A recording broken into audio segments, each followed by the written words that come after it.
Echoes of Fallen Gods, a Deep Well Chronicles novel by Mattias von Schantz.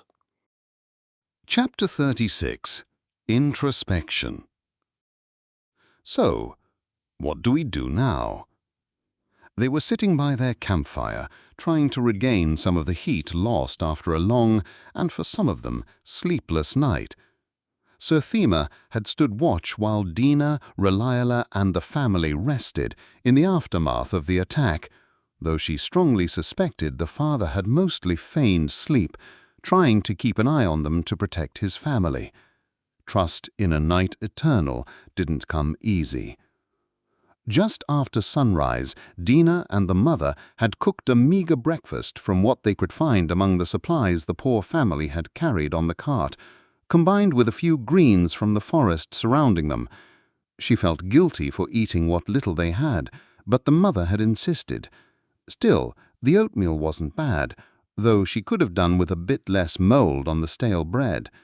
When no one was looking, Dina had, entirely by accident of course, misplaced a few talons between the boxes on their cart. Now the sun, slowly rising above the tops of the spruces lining the eastern horizon, was beginning to chase away the morning fog. The thin wisps of grey that had covered the low-lying land were disappearing as she watched. The night is always coldest just before sunrise. The thought was comforting in its simplicity. What do we do about the mission? Relila tugged absent-mindedly at her long red hair. I suppose that depends on how we see it. Was it ordained by the gods or the emperor? Sir Thema snorted. There's no real difference. The lion might think he's in charge, and the army probably even believes he is. But trust me, I've been around long enough to know that while he may think he's the one making the decisions and Mardakar is nothing more than his advisor, the truth is the emperor is just as subservient to the gods of the world as we were. Before we decide anything else, Dina interrupted, that is what we're saying, right? That we're no longer serving the gods? Her two friends turned their heads to look at her. I think so, Relila said. Remura has brought me nothing but misery. Disguised as carefree bliss, yes, but that kind of deception is just in her nature. All she's done has been to manipulate me, to suppress who I was.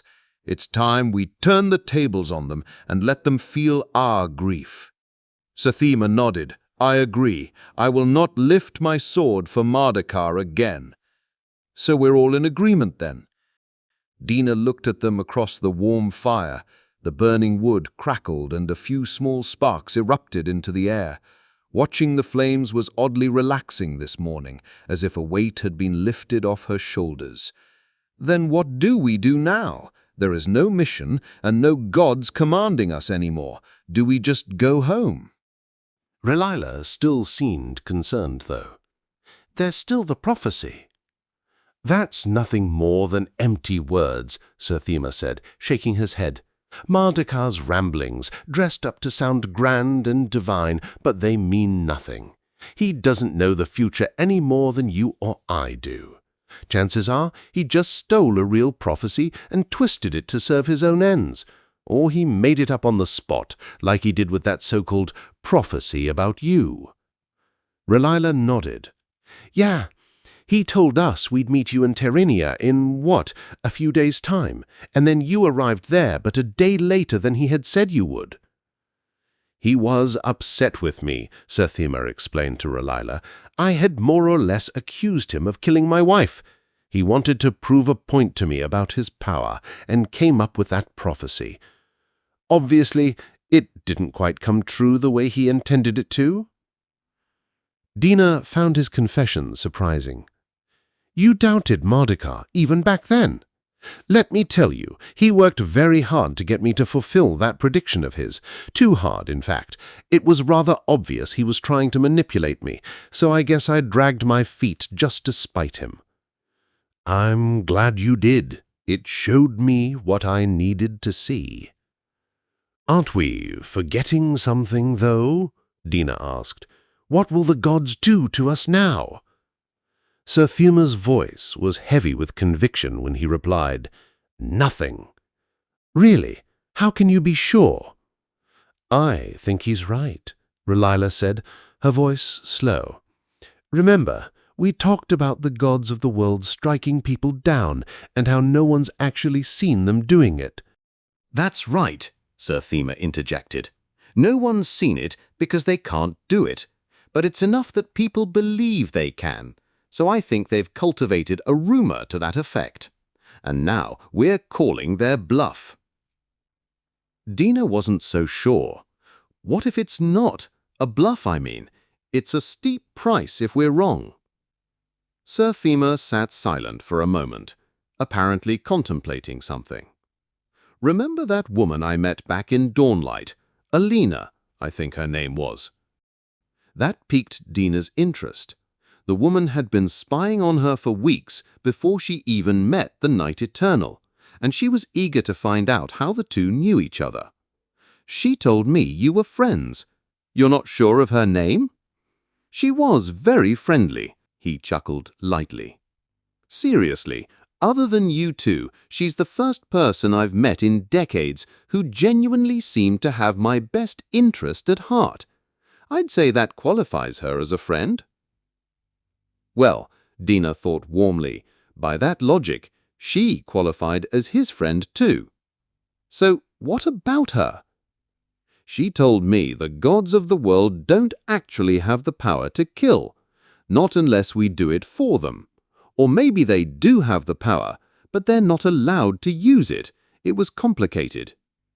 Relila leaned forward, placing her elbows on her knees. "Allowed by whom?"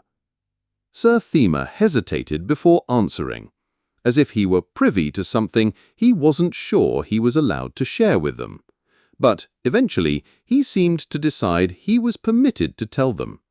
"The word," he answered, almost reverently. "What's that? Who's that?" He sat quietly for some time, as if trying to come up with a way to explain something he didn't quite seem to understand himself. "Look at all our gods," he finally said. "There are gods for love, gods for strength, gods for commerce and for farming. Whatever domain you can imagine, there's a god for it." Relila nodded. "Don't forget rape, genocide, and plague," she added darkly. "Of course, but there's one domain none of the so-called gods of the world have claimed. We have hundreds of them, but have you ever heard any of them calling themselves God of Creation?" He wasn't wrong. Dina thought back to her own years of practice. She had healed thousands of sick in Patera's name, but the god had never raised anyone from the dead. "That's because they can't actually create," he continued. "Elena said only the word can. These so-called gods, all they can do is transform, transfer, or mold what's already there, usually by twisting and corrupting it. But they do not have the power to create new life." Dina froze. So when Patera refused to heal Relila without a sacrifice, it was because she actually couldn't. "She'd never admit that," Thema replied, nodding. "Saying they don't want to is just a smokescreen to hide their impotence. Mardukar did the same with my second-in-command. He actually began to heal her, but his powers weren't enough, and she died before he could finish. When I asked him to resurrect her, he refused, of course, but now I know that was just deflection. Even if he had wanted to, he couldn't. Imagine if one of them began to call themselves God of Creation and then kept failing like that when people prayed to them. That's one power they really wouldn't be able to fake. But this world, Tehran and everything in it, from the depths of the seas to the stars in the sky, the Word made it all. That's what she told me. The so-called gods of the world are not gods at all. They're nothing more than parasites preying on man. Fallen spirits intent only on destroying what the Word made, twisting and opposing his will." "Well, do you believe her?" Dina asked him, genuinely curious to know. "We only have her word for it, A woman you've only known for, what, an hour? When you put it like that, Sir Thema said, chuckling a little. No, I do believe her. I think she's right. The facts fit. A whole lot better than anything Mardacore has ever told me, that's for sure. But believing her story is one thing. Figuring out what it means for me is another. It's something I'll have to think about some more. One of the children, it was the young daughter she saw, walked up to the Knight Eternal and climbed into his lap, apparently undisturbed by the aroma of death surrounding him. For someone 3 times her height and clad in heavy spiked armor, he was surprisingly tender with her, Dina thought with a smile. "Are you a mage?" the girl asked him with a thin voice, looking longingly at his black visor. Sir Thema shook his head. "I'm sorry, little one, you got the wrong one." He pointed with his iron-clad hand to Relila. "That's the one you want. Her name's Relila. I think she needs a hug too." The girl slipped out of his lap, down to the ground, and stumbled over to the blood sister. "Hello," she said. "Can you do a magic trick for me? I've heard mages like you can make fire animals. Can you show me? Can you do a rabbit?" Relila looked physically sick. "I'm sorry, dear," she said, her voice wavering. I can't. I'm sorry, I can't do that." Dina looked at her, intrigued by her response. "Can't or won't?" she asked when the girl had retreated to play with her brother, then instantly regretted her question. A single tear was tracing a path down Relila's cheek. In its wake, it left only her bare skin, cleansed of soot and dirt. Despite crying, she smiled at Dina. "Won't, but even if I wanted to, I'm not sure I could. My magic has been unstable lately." Dina understood. "Yeah, I noticed that during the battle. That's why I asked. 1 second it's working perfectly. I'm casting fire everywhere without any issue. Then the next moment, it's as if I never learned magic in the first place. There's nothing there." "I don't think you ever did," Dina told her. "Learn magic, I mean." "How so?" "It was never you. You never had any dark magic. It was always Remura. You stretch out your hand and there's fire. Naturally, you think you're the one casting it. But what if it's just a trick? What if you only held out your arm and it was Remura who created the flames, roughly where you intended them to go? Remember, she's been inside your mind this whole time. She always knew your intentions, and she had both the power and the reason to fake it. It was just another counterfeit. The same is true for me, too. I don't think I ever had any healing magic. It was always Patera, following my will. Most of the time, I should say. More than once, it felt like the healing had a mind of its own. I guess, now that I think of it, it really did. Remember how easy it was to use our dark magic? There was never any effort required. Just will it, and it happened. I wonder if that wasn't because it was never really us doing it. It was always the gods. All they needed was our permission. "I did have magic once," Relila told her, "but it wasn't Remura's. I don't like to talk about it, but I used to be a fire breather. Back before her." "Why did you stop? What changed?" "Some things happened, but mostly because of what you said, the effort. As a fire breather, I had to control every step of it, the density, the speed, the temperature. Everything had to be right, or the fire just fizzled out. And then there was the power. With the deep well, I could only work within the laws of nature. I couldn't cast fire underwater. I could only cast in a straight line. Once it left my control, I couldn't change the path of the fire. All that changed with Remura. Concentration and precision were no longer needed. I could cast in battle without risk of failure. I could summon multiple tendrils simultaneously and control them all at once, curving and twisting them as I wished. At least, That's what I thought. And the power. With Remora, there was no practical limit to how strong my fires could be. Dina nodded.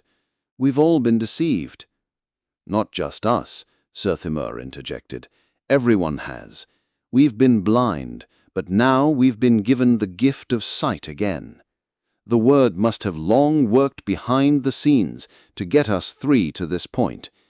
I think getting us here was his plan from the beginning. Relina looked at him, reeling from the shock of realization. You mean the Emperor didn't? I'm sure he thought he did. Mardakar's false prophecy, our mission, they were all meant to bring us together. But unlike the so-called gods of the world, the Word really does know the future. He knew what we'd experience along the way, what we'd say to each other. All he had to do was provide little nudges here and there to give us the opportunity to open our eyes, if we wanted to. Dina let out a relaxed sigh. It all brought us together here, didn't it? To this moment. Her mind was still full of questions, but those would have to wait. For now, it was enough to sit by the fire this morning, warmed by its glow and the presence of her friends.